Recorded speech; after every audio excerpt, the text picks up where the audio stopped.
kasing-kasing, alang lamang kanimo. Walay laing man nag-iya, ikaw lang Hesukristo.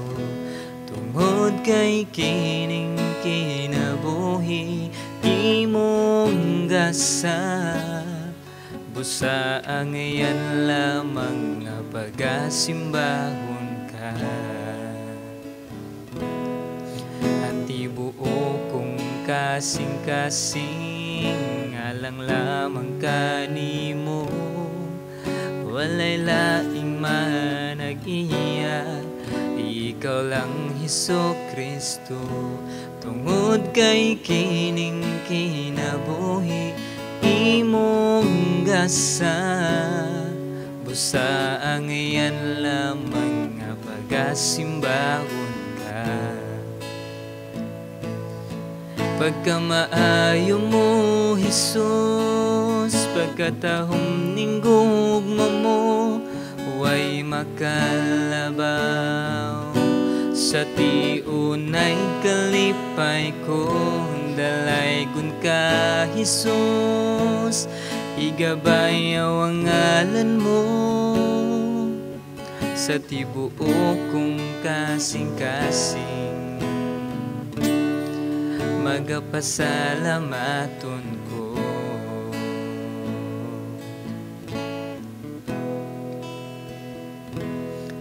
Bisan adunay panahon nga kumibiya, apan ang imong gugma, nagapabilin ka nako.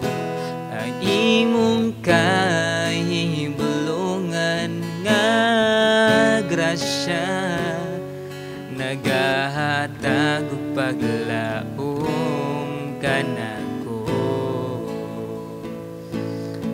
Pagkamaayo mo, Jesus, pagkatahom ning gugma mo, way makalabaw. May kalipay ko, dalaygon ka, Jesus, igabayaw ang ngalan mo. Sa tibuo kong kasing-kasing, magapasalamaton ko.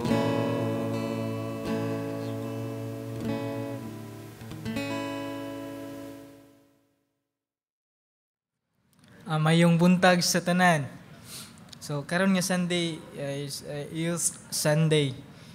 Now, if tanaw na to ato ang kalibutan karon is ang mga tao dunay nagkalain nga mga choices unsa ang buhaton. And sa mga tao nga buhaton nila is mo-choose nila sa pagbuhat sa maayo. And then sa ampod is magbuhat sa pag-choose sa daotan or sa mga dili sakto. And kana nagmatter na sa atong individual kung unsa ato ang pilion. But nini nga kabuntagon, magtan-aw ta sa pulong sa Ginoo unsa ang dapat pilion. Labi na kita nga gitawag og mga Kristohanon.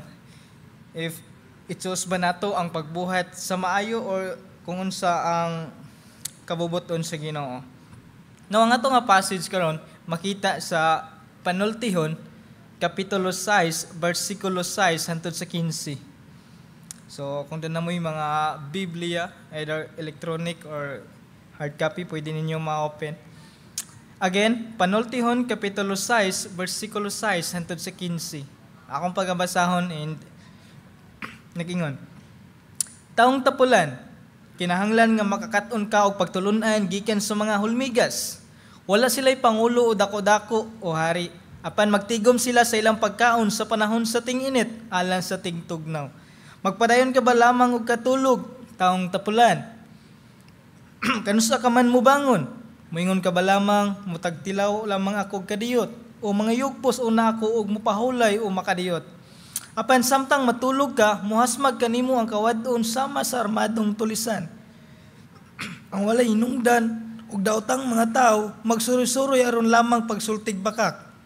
Mukidat sila og musinyas aron paglimbong kanimo. Samtang naglaro sila og daotan diha sa hugaw nilang hunahuna ug kanunay nga naghaling og kasamok.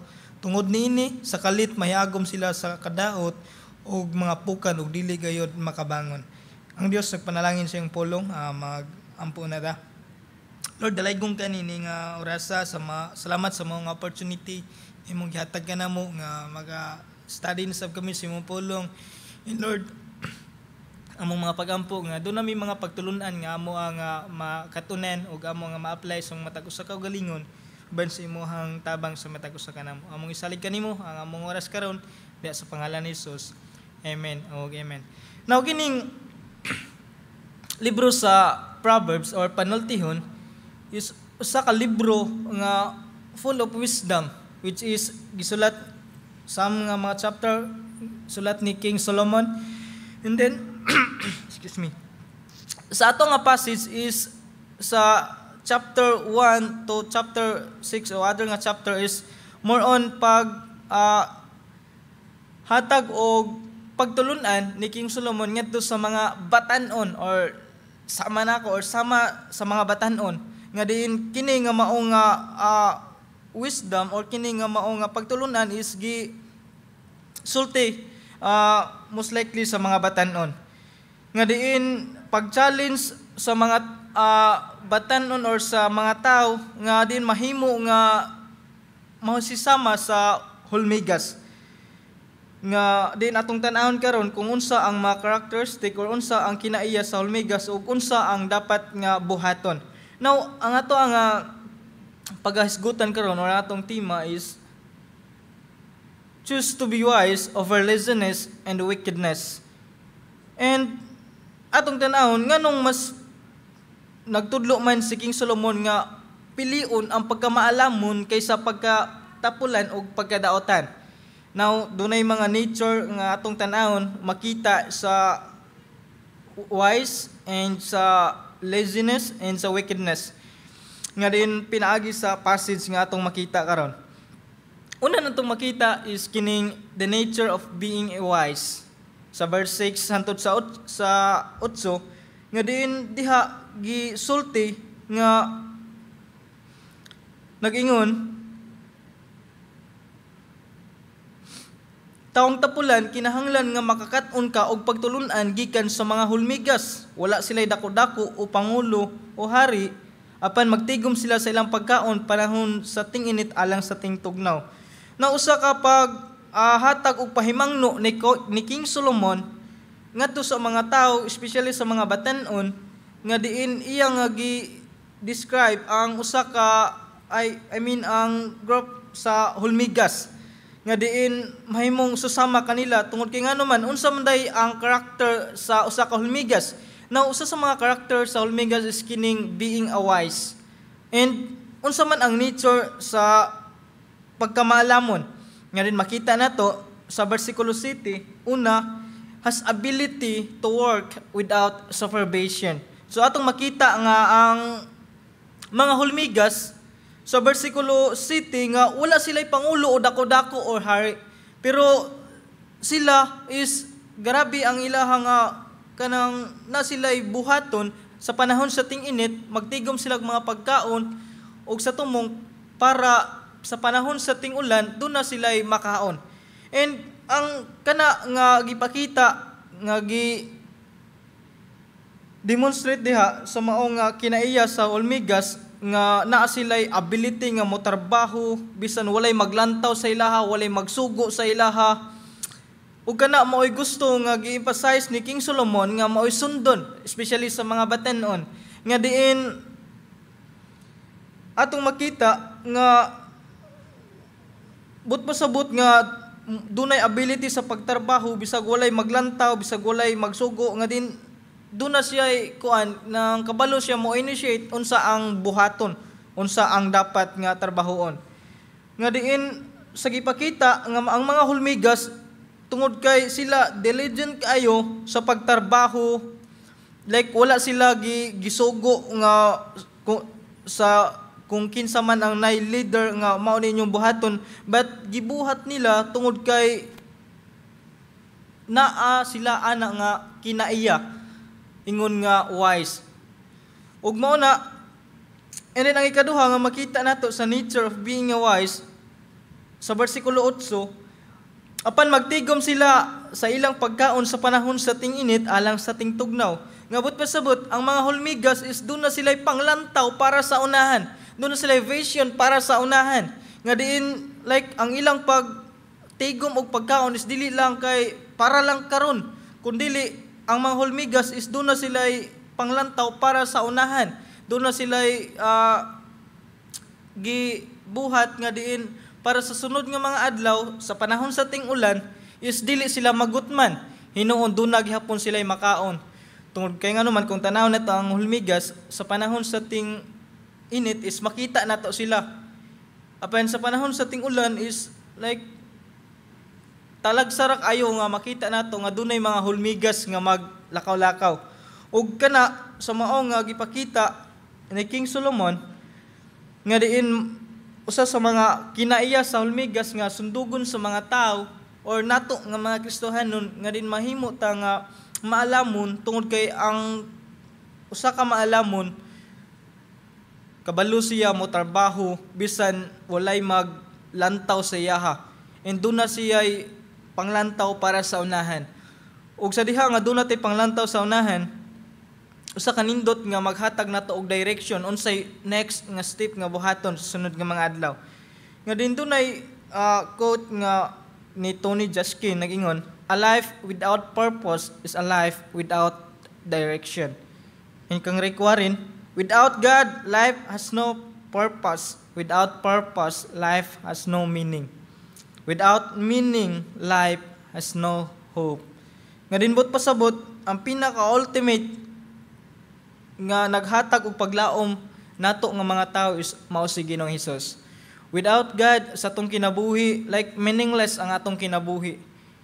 Without Jesus sa atong kinabuhi, like walay direction kung unsa atong paingnan. Wala tay panglantaw sa unahan.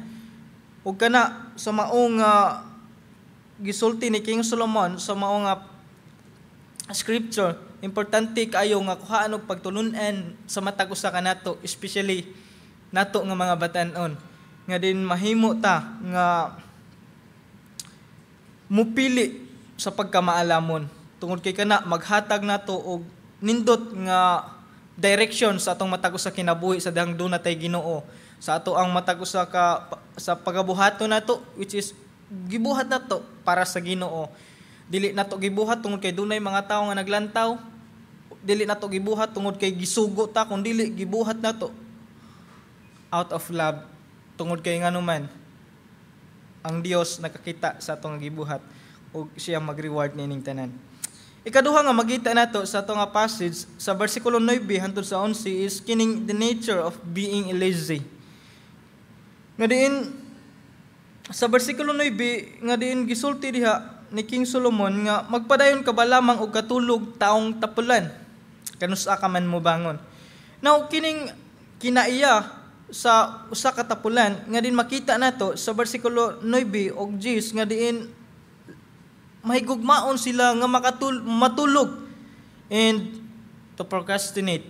Nga bot pasabot nga kining kinaiya sa pagkatapulan is ganahan sila nga masigi lang og katulog. Like even sa time sa ting trabaho, like mas pilion ang matulog kaysa mo trabaho, which is like wala may problema kung mopahulay ta, walay problema kung matulog ta tungod kay like need na sa ato ang alawas nga mopahulay.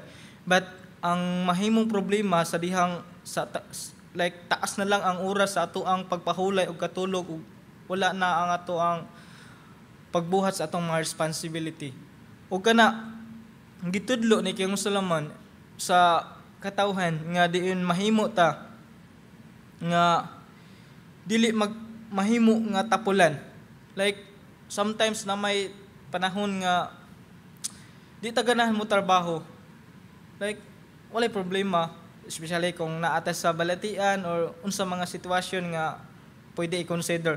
But kung sa ato ang matag usa ka kinabuhi nga diin like ganahan na lang ta nga walay buhaton, masigi na lang katulog, like unya-unya na lang nga instead nga karon nga buhaton, unya na lang like ganahan ta mo procrastinate ug kana gitudlo ni kayong Solomon nga dili mahimo nga ato nga i-adapt sa atong matag usa kinabuhi, especially sa ato nga pagbuhat sa kabubuton sa Ginoo, nga mahimo ta nga hardworking sa pagbuhat sa mga butang nga makapalipay sa Ginoo. Ug kana gitudlo ni King Solomon nga dili lang kay sa ato nga physical nga pagkatulog ug sa ato nga espirituhanon nga bahin. Kumusta man ang ato ang relasyon sa Ginoo? Kumusta man ang ato ang pakigharong diha sa atubangan sa Ginoo? Like ang atong espirituhanon nga bahin na nahimo bang nahikatulog, or like sa ato nga pagkakristohanon dili na bataganahan nga mo simba, dili na bataganahan mo atin og mga activity para sa Ginoo. Like it is a good reminders para sa matag usa nato nga mobangon ta sa ato ang espirituhanon nga bahin, nga mahimo ta nga diligent diha sa pagbuhat sa kabubuton sa Ginoo. Ang atong makita ang ikatulo sa bersikulo 12 hangtod sa 15, kining the nature of being wicked, or kining ang kinaiya sa pagkadaotan. Now sa bersikulo 12 nga diin nadiha gisulti ni Solomon nga ang walay hinungdan ug daotang mga tao magsuroy-suroy lamang aron pagsultig bakak. Mukidhat sila og musinyas aron paglimbong kanimo. Samtang naglaraw sila daotan diha sa hugaw nilang hunahuna og kanunay nga naghaling og kasamok, tungod niini sa kalit mahiagom sila sa kadaot og mga pukan og dili na gayud makabangon. Now tan-aw na to unsa ang kinaiya sa taong daotan. Nga diha una natong makita sa bersikulo 12 hangtod sa 14 nga diin ang taong daotan is magsuroy-suroy aron pagsulti og bakak, og sa ilang pagsulti og bakak ang motibo aron sila makapangilad sa mga tao.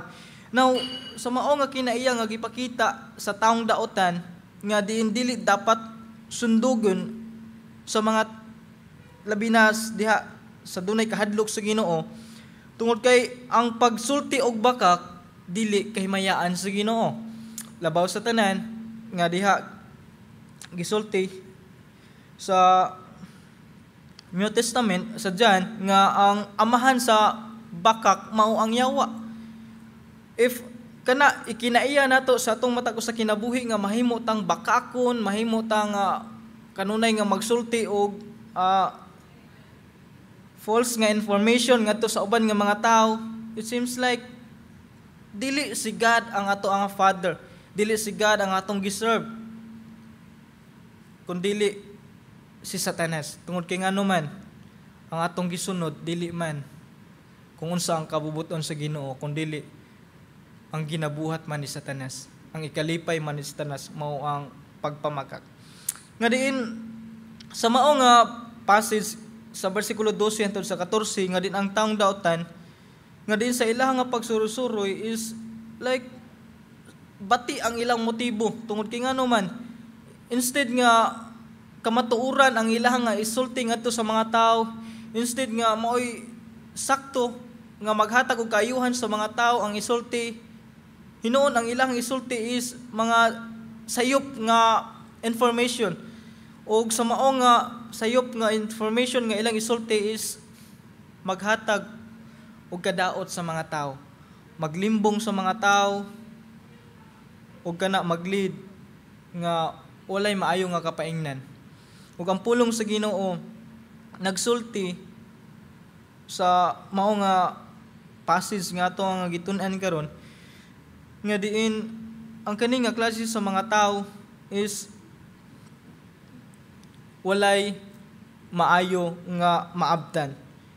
Og atong makita nga ang taong daotan is magpasiugda og conflict. Like basically kung atong i-define unsa ang daotan, like something ingon ana nga pasiugda og pagbuhat og dili maayo, magpasiugda og kagubot, something ingon ana. Og kana nga gipakita diha sa kinaiya sa taong daotan nga diin nato nga mga Kristohanon is dili ta mahimo nga kita ang magpasiugda og kasamok, hinuon kita ang magpasiugda sa kalinaw. Dili ta mahimong troublemaker, kundi mahimo tang peacemaker. Sa mao nga gisulti sa pulong sa Ginoo sa matag usa kanato nga diin mas pilion nato ang pagkamaalamon kaysa pagkatapulan og sa pagkadaotan, tungod kay nganuman importante kaayo nga kinaiya nga diin mahimo tang maalamon diha sa pagbuhat sa kabubuton sa Ginoo, kung unsa ang iyang ikalipay, unsa iyang ikahimaya sa matag usa nato ka kinabuhi, nga dili lang kay buhato nato kung unsa atong ikalipay, tungod kay feel nato mao ni sakto, pero dili good unta nga mas feel nato nga like makasatisfy sa atong kaugalingon, knowing nga kini dili kabubuton sa Ginoo, but still nato nga gibuhat. Ug ang pulong sa Ginoo nagpa-remind sa matag usa nato, especially nato nga mga batan-on, nga diin mas pilion nato ang pagkamaalamon kaysa pagbuhat sa mga butang nga dili kabubuton sa Ginoo. Nga din aron mahimutang nga maalamon ang pulong sa Ginoo, nagsulti nga mahimutang nga mahadlokon diha sa Ginoo. Ug bisan pa sa ato ang matag usa kinabuhi nga wake up ta sa ato nga pisikal, sa atong espirituhanon nga bahin sa pagbuhat kung unsa ang ikahimaya sa Ginoo. Ang ato ang mga pulong ato ning gamiton dili sa pagdaot sa uban nga mga tawo, kundi atong gamiton ang atong mga ngabil aron sa pag-comfort sa uban nga mga tawo, pag-encourage sa uban nga mga tawo, pagsulti sa gugma sa Ginoo, paghatag og paglaom sa mga tawo pinaagi sa ngalan sa Ginoo, dili aron pag-lockdown kanila. And again, ingon nga mga katawhan sa Ginoo, kita ang magpasiugda og kalinaw towards ngadto sa matag usa kanato, sa atong family, sa atong mga kasilinganan, sa atong mga friends. Kita ang unang nga mo-show og love, respect, nga diin pinaagi sa atong kinabuhi mag-glorify si Ginoong Hesus. Pinaagi sa atong matag usa kinabuhi ma-bless ang uban nga mga tao. And kita mahimo nga instrumento nga dunay daghan nga mga tawo nga mawin diha sa kingdom sa Ginoo. Atong iduko atong ulo, paida. Lord, dalaygong ka Ginoo nining oras sa. Salamat kay Ginoo sa imong mensahe nga diin nagtudlo kanamo, naghatag kanamo og pagtulun-an sa matag usa namo kinabuhi, ingon nga imo nga mga katawhan o Dios. Unsaon namo pag kinabuhi dinhi nini nga kalibutan na nga puno sa mga like demand sa kalibutan, pressure sa kalibutan, puno sa mga like buhat nga dili imong kahimayaan. Unsaon namo pag-stand or sa pagbarog sa mga butang nga diin mo imong gusto nga among buhaton. And Lord, imong pulong nagtudlo kanamo karon nga diin mahimo mi nga maalamon sa matag usa kanamo kinabuhi sa among mga desisyon, sa among mga buhaton, sa among mga inasulti Ginoo, nga din ikaw mahimaya nini o Dios. Tabangi ang matag usa kanamo o Dios, matag karon og unya sa among kinabuhi, sa among mga paglakaw, ingon nga Kristohanon, nga din sa among matag usa, ikaw kanunay namong i-acknowledge nga mabuhat namo ang imong kabubuton pinagi sa imong tabang sa matag usa kanamo. Dalaygong ka Ginoo sa tanang panahon, imo ang tanan dong himaya pagpasalamat sa ngalan ni Jesus. Amen o amen.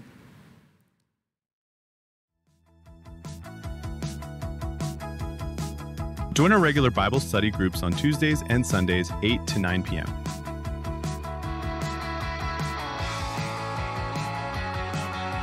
as well as a time of fellowship and encouragement with fellow believers. Let's gather for our next prayer meeting on September 26th. Don't forget to join our next Couples Fellowship on September 27th. Our next Bible Foundations class will be on September 13 and 20 at 1:30 p.m. Let's help each other grow in faith. Whether you've got a toddler, a grade 4 to 6 adventurer, or a grade 7 to 12 teen, our Sunday school has a spot just for them. Drop in at 10 a.m. to see classes where every age learns, plays, and grows together. We are currently fundraising to support our Barilli renovations.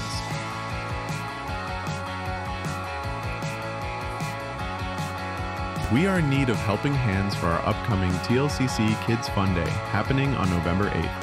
Help by giving your time, sharing your blessings, or partnering with us. Contact Sister Steph Wong for details. Let's honor God by supporting His church. Kindly use the box at the back for tithes and offerings. Follow our Facebook page to stay updated on church activities.